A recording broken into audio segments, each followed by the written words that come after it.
तो मैं जितेंद्र सिंह आपका एक बार फिर से स्वागत करता हूं आपके अपने यूट्यूब चैनल पे। और आज मैं एक राजस्थान की नई भर्ती के बारे में चर्चा करेंगे जो कर्मचारी चयन बोर्ड द्वारा विज्ञप्ति निकाली गई है, जो आज की तारीख में 6/10/2023 में। और ये भर्ती है पशु परिचर की है, जिसमें कुल टोटल पदों की गणना करें तो 5,934 पद है, जिसमें आपके गैर अनुसूचित जाति के 5281 पद है। साथ ही में अनुसूचित जाति के अनुसूचित क्षेत्र के 653 पद है। और इसमें अगर ये आज ही राजस्थान की एक नई विज्ञप्ति है जो कर्मचारी चयन बोर्ड द्वारा निकाली गई है। इसके ऑनलाइन आवेदन की चर्चा करें तो ऑनलाइन आवेदन आप SSID द्वारा ऑनलाइन आवेदन कर सकते हैं। इसके लिए आपको ऑनलाइन आवेदन करने के लिए पहले वन टाइम रजिस्ट्रेशन करना होगा। अगर आप जिस कैंडिडेट ने वन टाइम रजिस्ट्रेशन नहीं किया है, उसको वन टाइम रजिस्ट्रेशन करके 400 रुपये का शुल्क जमा करा के आप फॉर्म अप्लाई कर सकते हैं। जिसने वन टाइम रजिस्ट्रेशन कर रखा है पहले से ही, तो उसके लिए फॉर्म की कोई शुल्क नहीं है, वो फ्री ऑफ कॉस्ट फॉर्म को अप्लाई कर सकते हैं। और इसके लिए योग्यता की बात करें तो हम योग्यता, साथ में इसका वेतन, एग्ज़ाम कब होगा, एग्ज़ाम का सिलेबस क्या होगा, इसी सभी की चर्चा करेंगे। तो बने रहे हमारे साथ। देखते हैं अब हम पदों का विवरण के बारे में चर्चा करेंगे। तो पदों के विवरण गैर अनुसूचित क्षेत्र के लिए, गैर अनुसूचित क्षेत्र यानी कि नॉन TSP क्षेत्र के लिए है, सामान्य वर्ग के हैं 1334 पद, अनुसूचित जाति के 586 पद रखे गए हैं। वहीं पे अनुसूचित जनजाति के 440 पद रखे गए हैं। अन्य पिछड़ा वर्ग के 769 पद रखे हुए हैं। अति पिछड़ा वर्ग के लिए 185 वर्ग, आर्थिक रूप से कमजोर वर्ग के 369 पद है। और जो शहरिया जनजाति 12 जिलों से बिलोंग करती है, उसके लिए कुल 17 पदों के रखे गए हैं। और रिजर्वेशन के अनुसार कैटेगरी की बात करें तो भूतपूर्व सैनिकों के लिए कुल 239 पद है। और जो विशेष योग्य जन हैं उनके लिए 53 पद हैं। उत्कृष्ट खिलाड़ी के लिए 105 पद रखे गए हैं, यानी कि भूतपूर्व सैनिकों को 12.5% आरक्षण दिया गया है। वहीं उत्कृष्ट खिलाड़ियों को 2% आरक्षण के अनुसार कुल 105 पद रखे गए हैं। वहीं अनुसूचित क्षेत्र की बात करें, TSP क्षेत्र की बात करें तो कुल 653 पद रखे गए हैं। TSP क्षेत्र के इसमें सामान्य वर्ग के 230 पद है, अनुसूचित जाति के 23 पद है, और अनुसूचित जनजाति के 206 पद रखे गए हैं। और उसी अगर TSP क्षेत्र में आरक्षण की बात करें तो 7 पद हैं विशेष योग्य जन के, भूतपूर्व सैनिकों के 41 पद है, उत्कृष्ट खिलाड़ियों के 13 पद रखे गए हैं। तो ये आपके सामने पदों के विवरण के बारे में था। तो अब देखते हैं भूतपूर्व सैनिकों के लिए 12.5% आरक्षण रखा गया है। वहीं बात करें उत्कृष्ट खिलाड़ियों की, तो उत्कृष्ट खिलाड़ी के लिए 2% आरक्षण है। और जो स्पोर्ट्स पर्सन है उनको लिए, स्पोर्ट्स पर्सन को यानी कि अंतर्राष्ट्रीय स्तर में, अंतर्राष्ट्रीय खेलों में ओलंपिक, एशिया खेलों में ओलंपिक वगैरह, ये सभी जो खिलाड़ियों के विवरण दिया गया है जिसमें मेडल वगैरह लगा हुआ है, वो अप्लाई कर सकते हैं इसमें। अब हम बात करें क्वालिफिकेशन की कि इसमें कौन अप्लाई कर सकता है। तो जो कैंडिडेट 12th पास या 12th समकक्ष है, यानी कि जिसने 12th पास कर ली या अभी 12th में है, तो वो अप्लाई कर सकता है। साथ ही में आपको देवनागरी लिपि हिंदी के ज्ञान होना चाहिए एवं राजस्थान की संस्कृति का भी ज्ञान होना चाहिए। वो फॉर्म अप्लाई करने के लिए पात्र है, यानी जो कैंडिडेट 12th पास है वो फॉर्म अप्लाई कर सकता है इसमें।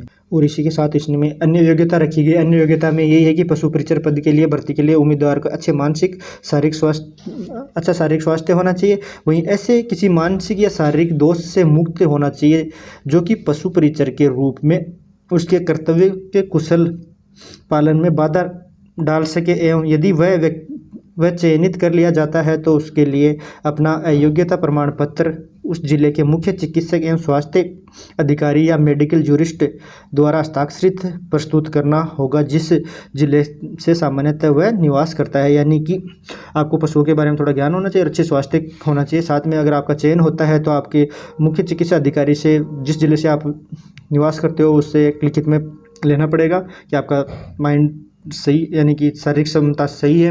और चरित्र की क्षमता देखें तो ये सभी वैकेंसियों में वो नॉर्मल।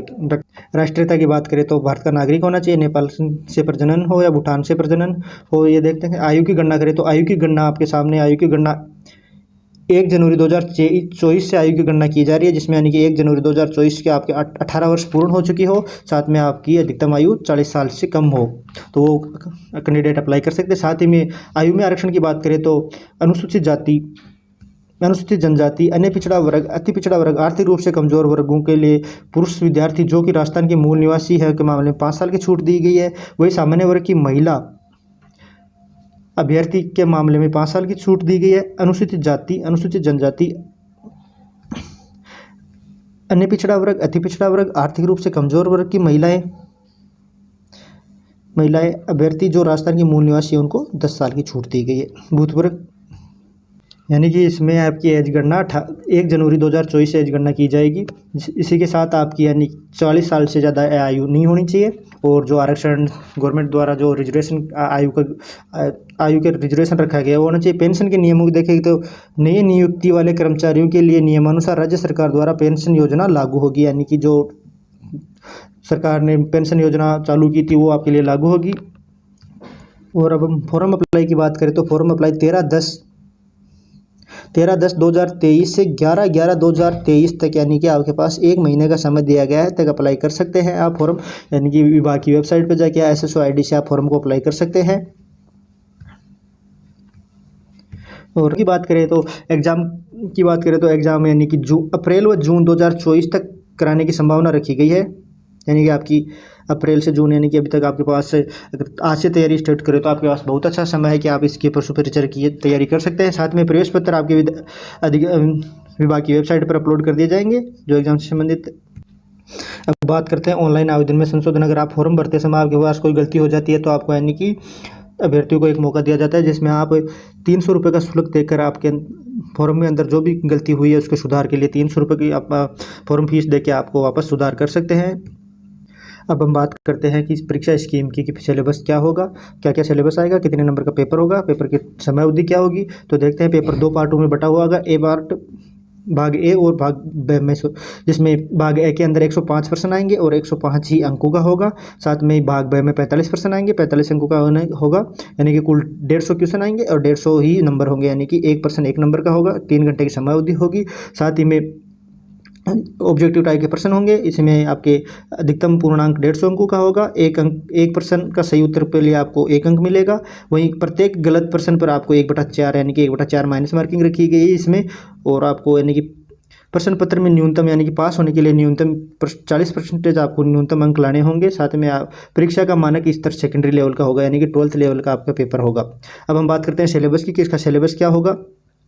सिलेबस ए पार्ट की बात करते हैं कि ए पार्ट में क्या होगा, जिसमें आपके राजस्थान राज्य के विशिष्ट संदर्भ में 7 के माध्यमिक स्तर के सामान्य ज्ञान, जिसमें दैनिक विज्ञान, गणित, सामाजिक अध्ययन, भूगोल, इतिहास, संस्कृति, कला संस्कृति, समसामयिक विषय आदि के समाविष्ट हो। यानी कि इसमें आपके ए पार्ट में आपके राजस्थान के कल्चर, ज्योग्राफी, इतिहास, साथ में current affairs, math, reasoning, science, ये आपके ए पार्ट में होगा।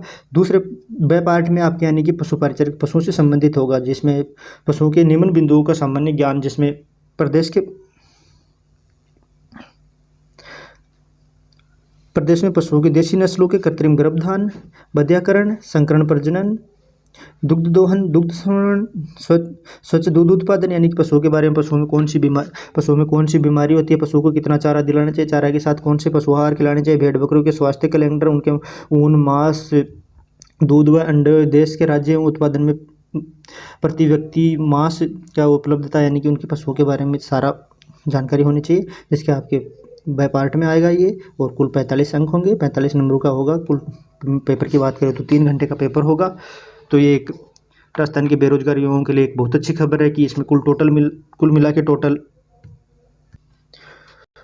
5,934 पद है। तो ये एक बहुत बड़ी वैकेंसी है राजस्थान के बेरोजगार युवाओं के लिए, जो बिना CET के 12th स्तर पर, जिन्होंने 12th पास कर रखी है वो अप्लाई कर सकते हैं इसमें। और ये आचार संहिता से पहले राजस्थान सरकार द्वारा निकाली गई बहुत बड़ी वैकेंसी है, तो इसलिए सभी को अप्लाई करना चाहिए। और जिनके CET में कम नंबर है, CET पास होने के चांस कम है, तो वो इस भर्ती के लिए अप्लाई करें, इसकी तैयारी में जुट जाए। ये बहुत अच्छी वैकेंसी है। धन्यवाद। हमारी जानकारी अच्छी लगी तो चैनल को लाइक और सब्सक्राइब करें। बना रहिए हमारे चैनल के साथ ऐसी महत्वपूर्ण जानकारियों के साथ। धन्यवाद।